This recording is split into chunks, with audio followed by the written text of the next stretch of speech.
Hello friends, welcome back to my channel. இன்றைக்கி நம்ம கிச்சனில் பார்க்க போகிறது ஒரு சூப்பரான பொங்கல் ரெசிபி தான் பார்க்க போகிறோம். அதுவும் சக்கரவள்ளி கிழங்கு வச்சு எப்படி பொங்கல் செய்கிறதுங்கிறது பார்க்கலாம். இப்போ நமக்கு இந்த சக்கரவள்ளி கிழங்கு விலை மலிவாகவே நமக்கு கிடைக்கிது. இப்போ சீசனில் தான் இருக்குது.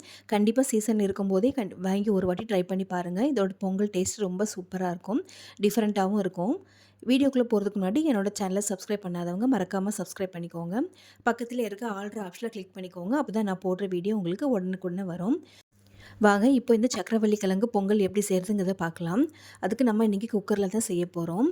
ஒரு குக்கரில் 1 கப் அளவுக்கு பச்சரிசி எடுத்துக்கோங்க. நீங்கள் 1 கப் அளவுக்கு பச்சரிசி எடுத்திங்கன்னா 1/2 கப் அளவுக்கு பாசிப்பருப்பு சேர்த்துக்கோங்க. 1 கப் அளவுக்கு பச்சரிசிக்கு பாதி அளவுக்கு பருப்பு எடுத்தால் தான் உங்களுக்கு நல்ல குழைவாக நல்லா வெந்து வரும். டேஸ்ட்டுமே ரொம்ப நல்லாயிருக்கும். இதை நல்லா 2-3 வாட்டி வாஷ் பண்ணி எடுத்துக்கோங்க. இப்போ இதில் நம்ம கட் பண்ணி எடுத்து வச்சுருக்க சக்கரவள்ளி கிழங்கு எடுத்துக்கலாம்.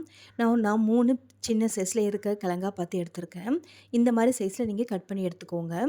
இப்போ இது கூட சேர்த்துட்டு இப்போ இந்த வேக வைக்கிறதுக்காக தேவையான அளவுக்கு நம்ம தண்ணி சேர்த்துக்கலாம்.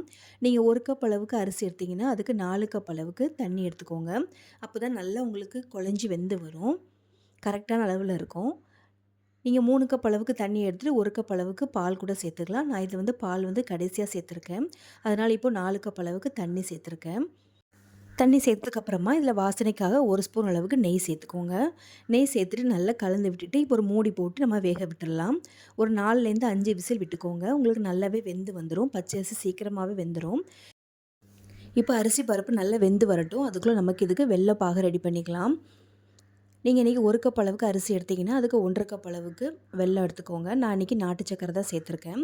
1க்கு 1/2 சேர்த்திங்கன்னா இனிப்பு கரெக்டாக இருக்கும். நமக்கு ஏற்கனவே சக்கரவள்ளி கிழங்கு சேர்த்துருக்கிறதுனால கொஞ்சம் இனிப்பாகவே இருக்கும். 1/2 கப் அளவுக்கு உங்களுக்கு கரெக்டாகவே இருக்கும். இப்போ 1/2 கப் அளவுக்கு நாட்டு சக்கரை எடுத்திங்கன்னா அதில் 1/2 கப் அளவுக்கு தண்ணி ஊற்றி நம்ம நல்லா கரைச்சி எடுத்துக்கலாம். இதுக்கு நம்ம பாகு பதெல்லாம் எதுவுமே செக் பண்ண தேவையில்லை. நல்லா கரைஞ்சி வந்தாலே போதும். கரைஞ்சி வந்துச்சுன்னா நம்ம வடிகட்டி இதில் சேர்த்துக்கலாம். நான் அன்றைக்கி எடுத்துருக்க நாட்டு சர்க்கரையில் தூசிலாம் எதுவுமே இல்லை. அதனால் நான் வடிகட்டாமல் டேரெக்டாகவே சேர்த்துக்கிறேன். இந்த மாதிரி நல்ல கொதி நல்லா கரைஞ்சதுக்கப்புறமா இதை எடுத்து வச்சிடலாம். இப்போ நம்ம வேக வச்சுருக்க பாசிப்பருப்பு அரிசியை பார்க்கலாம். இப்போ பாருங்கள் 4-5 விசில்லே நல்லா எனக்கு வெந்து வந்திருக்கு. இப்போ இதை நல்லா ஒரு கரண்டி வச்சு நல்லா மசிச்சு விடுங்க. இதுக்கு மத்தெல்லாம் எதுவுமே தேவையில்லை. கரண்டி வச்சு இந்த மாதிரி மசிச்சு விட்டாலே போதும். நல்லா குழஞ்சி வந்துடும் உங்களுக்கு. இப்போ நல்லா மசிச்சதுக்கப்புறமா நம்ம எடுத்து வச்சுருக்க வெள்ளைப்பாகு இதில் சேர்த்துக்கலாம். நான் இப்போ எல்லா வெள்ளை தண்ணியுமே நான் சேர்த்துக்கிட்டேன். இது நம்ம கரெக்டாக இருக்கிறதுனால எதுவுமே மிச்சம் வைக்க தேவையில்லை. எல்லாத்தையுமே இதில் ஊற்றிடலாம். இப்போ வெல்லம் சேர்த்ததுக்கப்புறமா நல்லா மிக்ஸ் பண்ணி விடுங்க. கட்டிகள் எதுவுமே இல்லாமல் நல்லா மிக்ஸ் பண்ணி விடுங்க. நான் இப்போ அடுப்பை ஆனில் தான் வச்சுருக்கேன். ஆனில் வச்சுட்டு நல்லா சிம்மில் வச்சுக்கோங்க. சிம்மில் வச்சுட்டு நல்லா கலந்து விடுங்க. வெல்லம் சேர்த்துருக்கிறதுனால நமக்கு டக்குன்னு அடி பிடிச்சிரும். அதனால் சிம்லேயே வச்சு நல்லா கலந்து விட்டுருங்க. இப்போ இது நல்லா கலந்து விட்டதுக்கப்புறமா இது கூட நான் ஒரு 1/2 கப் அளவுக்கு மட்டும் பால் சேர்த்துருக்கேன். காய்ச்சி ஆற வச்ச பால் சேர்த்துருக்கேன். சேர்த்துட்டு நல்லா கலந்து விடுங்க. நீங்கள் நார்மல் பாலுக்கு பதிலாக தேங்காய் பால் கூட சேர்த்துக்கலாம். ரொம்ப நல்லாயிருக்கும். ஆனால் தேங்காய் பால் நீங்கள் சேர்த்திங்கன்னா ரொம்ப நேரம் வைக்க முடியாது. சீக்கிரத்தில் கெட்டு போயிடும். நான் அன்றைக்கி நார்மல் பாலை நல்லா காய்ச்சி ஆற வச்சு சேர்த்துருக்கேன். பால் சேர்த்ததுக்கப்புறமா நல்லா கலந்து விட்டுட்டு இதில் ஒரு 2 பிஞ்ச் அளவுக்கு மட்டும் உப்பு சேர்த்துக்கோங்க. எப்போவுமே பொங்கல், கேசரி அந்த மாதிரி நீங்கள் ஸ்வீட்டு செய்யும்போது கண்டிப்பாக உப்பு சேர்த்துக்கோங்க. அதுதான் உங்களுக்கு இனிப்பை நல்லா தூக்கி கொடுக்கும். உப்பு சேர்த்துட்டு நல்லா கலந்து விடுங்க. இப்போ பாருங்கள், இந்த பக்கம் நமக்கு கரெக்டாக இருக்குது.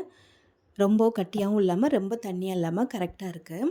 இப்போ இது கூட நம்ம வாசனைக்காக ஏலக்காய் தூள் சேர்த்துக்கலாம். நான் சர்க்கரை கூட சேர்த்து அரைச்சி எடுத்து வச்சுருக்கேன். அந்த ஏலக்காய் 1 ஸ்பூன் அளவுக்கு சேர்த்துருக்கேன். சேர்த்துட்டு இப்போ இது கூட நம்ம தாளித்து எடுத்து வச்சுருக்க முந்திரி பருப்பையும் காஞ்ச திராட்சையும் சேர்த்துக்கலாம். 2 டேபிள் ஸ்பூன் அளவுக்கு நெய் ஊற்றிட்டு அது சூடானதுக்கப்புறமா முந்திரி பருப்பு, காஞ்ச திராட்சையும் வறுத்து எடுத்துக்கோங்க. நான் இன்றைக்கி கருப்பு கலர் திராட்சை தான் எடுத்திருக்கேன். சேர்த்துட்டு இதை நல்லா கலந்து விட்டுருங்க. உங்களுக்கு எவ்வளோ நெய் வேணுமோ அந்த அளவுக்கு சேர்த்துக்கோங்க. நான் இன்றைக்கி 2லேருந்து 3 டேபிள் ஸ்பூன் அளவுக்கு தான் நெய் சேர்த்துருக்கேன். அவ்வளோதாங்க, நம்மளோட சூப்பரான சக்கரவள்ளி கிழங்கு பொங்கல் ரெடி ஆகிடுச்சு. கண்டிப்பாக இது ஒரு வாட்டி ட்ரை பண்ணி பாருங்கள். உங்களுக்கு கண்டிப்பாக பிடிக்கும். என்னோட இந்த ரெசிபி உங்களுக்கு பிடிச்சதுன்னா மறக்காமல் லைக் பண்ணி ஷேர் பண்ணிக்கோங்க. தேங்க்ஸ் ஃபார் வாட்சிங்.